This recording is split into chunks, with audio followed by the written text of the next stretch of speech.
നല്ല ചോദ്യമാണ്. ദേശാഭിമാനി ഇപ്പൊ ചോദിക്കാൻ അവസരം തന്നല്ല. ഞാൻ മുഴുവൻ കേട്ടു. അല്ല, ഞാൻ മുഴുവൻ കേട്ട്. ഇടയ്ക്ക് കയറി പറയരുത്. അല്ല അല്ലല്ല അതല്ല അല്ലല്ല വഖഫ് അല്ലല്ല. ഞാൻ ചോദിക്കട്ടെ, ഞാൻ കേട്ടല്ലോ. ഒന്നേ തന്നെ ഇടയ്ക്ക് മറ്റുള്ളവർ ചോദിക്കുമ്പോൾ ഇടയിൽ കയറി പറയരുത് മാത്രമേ ഞാൻ അങ്ങോട്ട് അഭ്യർത്ഥിച്ചുള്ളൂ. ഇപ്പൊ ചോദിച്ചല്ല, എന്റെ ഇടയിലേക്ക് പറയരുത്, എന്നെ പറയാൻ അനുവദിക്കണം. നിങ്ങൾക്കറിയാലോ, 2025 ഇത് വഖഫ് പുനഃസംഘടിപ്പിച്ചു. ഇന്ത്യയിൽ വളരെ എതിർപ്പുകൾ, പ്രതിപക്ഷം മുഴുവൻ എതിർത്ത് ഇത് പാസാക്കിയ വഖഫ് ആക്ട്, സെൻട്രൽ ഗവൺമെന്റ് പാർലമെന്റിൽ പാസാക്കിയ വഖഫ് ആക്ട് പാസ്സായതിനു ശേഷം ആദ്യമായി രൂപീകരിച്ച വഖഫ് ബോർഡാണ് കേരളത്തിലേത് ആദ്യത്തെ. അതില് രൂപീകരിച്ചപ്പോൾ തന്നെ ആ രൂപീകരണ ഉത്തരവിൽ തന്നെ എഴുതിയിട്ടുണ്ട്, ഇത് ഒരു മുസ്ലിമേതര 2 പ്രതിനിധികളെ, നോൺ മുസ്ലിം പ്രതിനിധികളെ വെക്കണമെന്നുണ്ട്. അപ്പൊ അതില് ഈ ഉത്തരവിൽ തന്നെ ഉണ്ട്, മുസ്ലിമേതര പ്രതിനിധിയെ പൊതുകാര്യ പ്രസക്തരിൽ നിന്നും ബാർ കൌൺസിലിൽ നിന്നും തെരഞ്ഞെടുക്കുമെന്നാണ് സർക്കാർ അറിയിച്ചത്.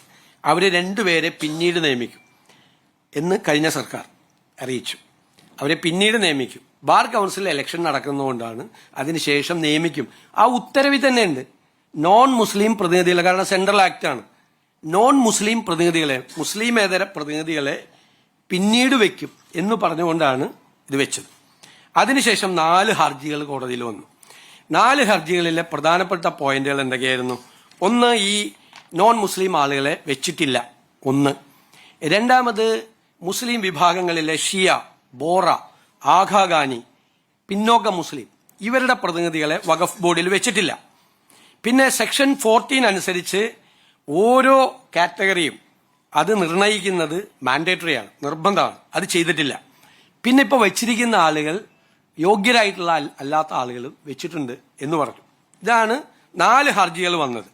ഇത് വന്ന ഉടനെ തന്നെ എന്താണ് ഞങ്ങളുടെ ഗവൺമെന്റ് എടുത്ത സ്റ്റാൻഡ്? എന്താണ് ഞങ്ങളുടെ ഗവൺമെന്റ് എടുത്ത സ്റ്റാൻഡ്? വളരെ കൃത്യമായിട്ട് ഞങ്ങൾ പറഞ്ഞു, കോടതിയിൽ ഞങ്ങൾ പറഞ്ഞു, വളരെ കൃത്യമായിട്ട് പറഞ്ഞു, ഇതെല്ലാം പരിശോധിച്ച് ഞങ്ങൾ വഖഫ് ബോർഡ് ഞങ്ങൾ കോൺസ്റ്റിറ്റ്യൂട്ട് ചെയ്യാം, പക്ഷെ ഈ ഹർജികൾ തള്ളണം എന്ന് ഞങ്ങൾ ആവശ്യപ്പെട്ടിട്ടുണ്ട്. ഹർജികൾ തള്ളണം എന്ന് ഞങ്ങൾ ആവശ്യപ്പെട്ടിട്ടുണ്ട്. കോടതിയിൽ ഞങ്ങൾ ആവശ്യപ്പെട്ടിട്ടുണ്ട്, ഹർജികൾ തള്ളണം എന്ന് ഞങ്ങൾ ആവശ്യപ്പെട്ടു. ഇനി ഇതിന്റെ മീതെ സുപ്രീം കോടതിയിൽ പോയി വഖഫ് ബോർഡ്. അപ്പൊ അവിടെ വെച്ച് വഖഫ് ബോർഡ് എന്താ പറഞ്ഞിരിക്കുന്നത്? വഖഫ് ബോർഡിന്റെ ചെയർമാനടക്കമുള്ള ആളുകൾ എന്താ പറഞ്ഞിരിക്കുന്നത്? അതായത് അമുസ്ലിം അംഗങ്ങളെ സെക്ഷൻ 14 പ്രകാരം വെച്ചുകൊള്ളാം, ബാർ കൌൺസിലിൽ നിന്നും പൊതുകാര്യ പ്രസക്തരിൽ നിന്നും മുൻ വാഗ്ദാനം അനുസരിച്ച് ചെയ്തുകൊള്ളാം. ഇപ്പൊ പോയില്ലേ ഇതെല്ലാം? അവര് പോയി പറഞ്ഞാണ്, സുപ്രീം കോടതി പോയി പറഞ്ഞാണ് വെച്ചുകൊള്ളാം. സെക്ഷൻ 14 പാലിച്ച് വഖഫ് മുന്നോട്ട് കൊണ്ടുപോകാൻ അനുമതി വേണം. കേരള സർക്കാർ ഹൈക്കോടതിയിൽ ഹർജി തള്ളണം എന്ന് പറഞ്ഞിട്ടും ഹൈക്കോടതി തള്ളിയില്ല. അപ്പൊ കേരള സർക്കാർ ഹൈക്കോടതിയിലെടുത്ത സ്റ്റാൻഡ് എന്താ? ഈ ഹർജി തള്ളണം എന്ന സ്റ്റാൻഡാണ്. അതേ കാര്യമാണ് സുപ്രീം കോടതിയിൽ പോയി വഖഫ് ബോർഡ് ആവർത്തിച്ചത്.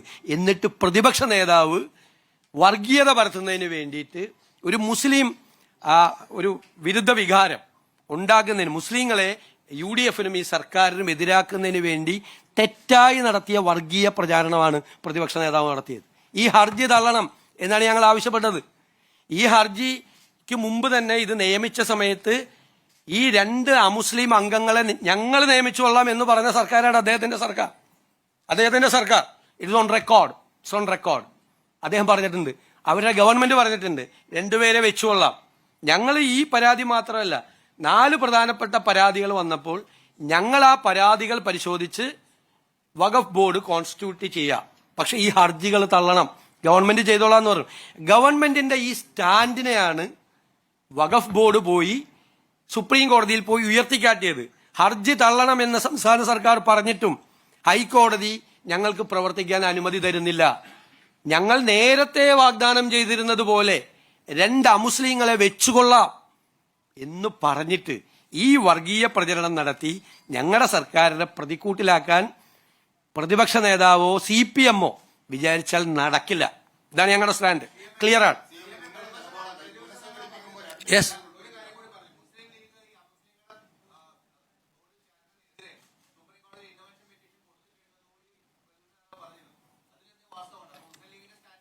അല്ല, അതുമായിട്ട് ബന്ധപ്പെട്ട് എനിക്ക് അറിയത്തില്ല.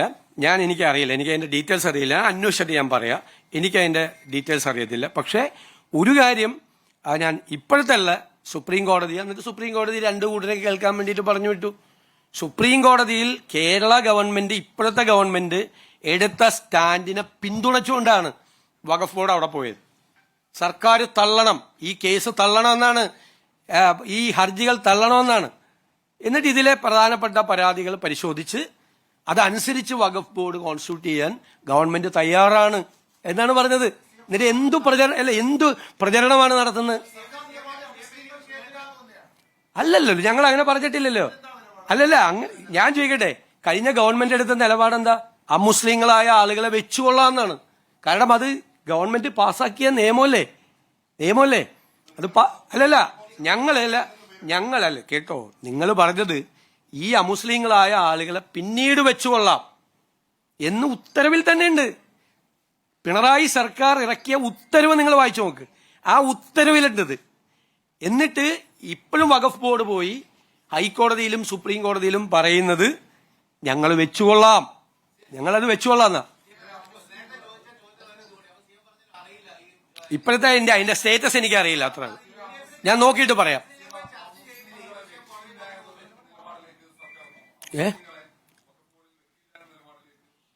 അല്ല, അത് ഇപ്പൊ സെൻട്രൽ ആക്ട് അല്ലേ. ഇപ്പൊ കോടതി അതിനെതിരായിട്ട്, സെൻട്രൽ ആക്ടിനെതിരായിട്ട് സുപ്രീം കോടതി പോയിട്ട് സുപ്രീം കോടതി അത് തള്ളിയത് കൊണ്ടാണ് പിണറായി സർക്കാർ വഖഫ് ബോർഡ് വെച്ചപ്പോൾ ഞങ്ങൾ ഈ രണ്ട് അമുസ്ലിം പ്രതിനിധികളെ ഞങ്ങൾ വെച്ചുകൊള്ളാം. ചിലപ്പോൾ തെരഞ്ഞെടുപ്പിന് മുമ്പായതുകൊണ്ടായിരിക്കും വെക്കായിരുന്നത്. ആണല്ലോ, ബൈൻഡിങ് ആണല്ലോ. അതുകൊണ്ടാണല്ലോ പിണറായി സർക്കാർ പറഞ്ഞത് ഞങ്ങൾ ഇല്ലെങ്കിൽ പിണറായി സർക്കാരിന് ഒരു സ്റ്റാൻഡ് എടുക്കാമല്ലോ, വെക്കില്ല.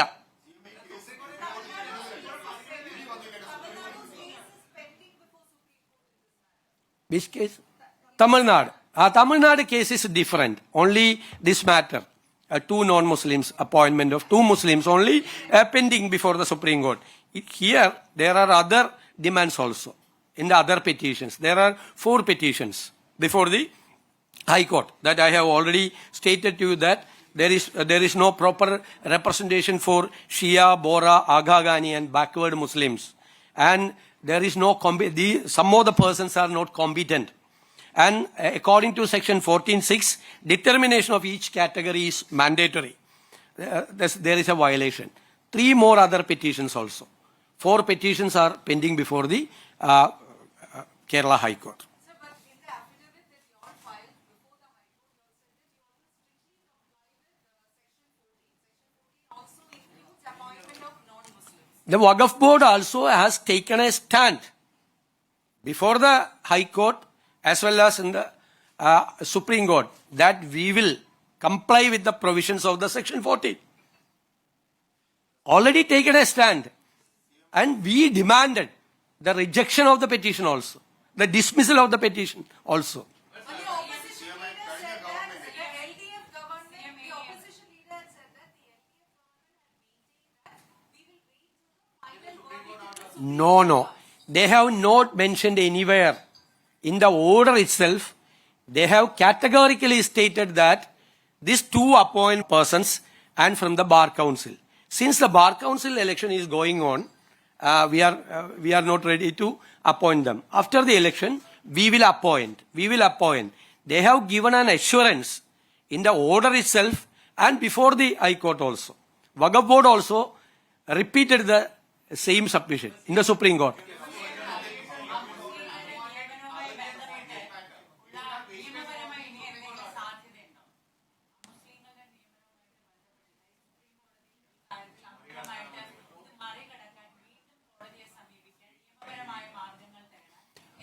Already Supreme Court dismissed the petition.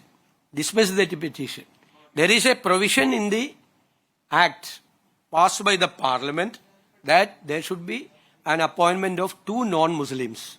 Somebody challenged and the Supreme Court dismissed that petition. As you said rightly, the Tamil Nadu petition is pending.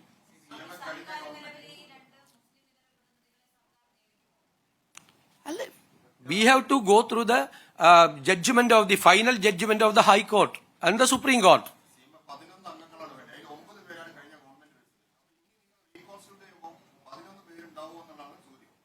according to the direction of the concerned court, we will take a decision.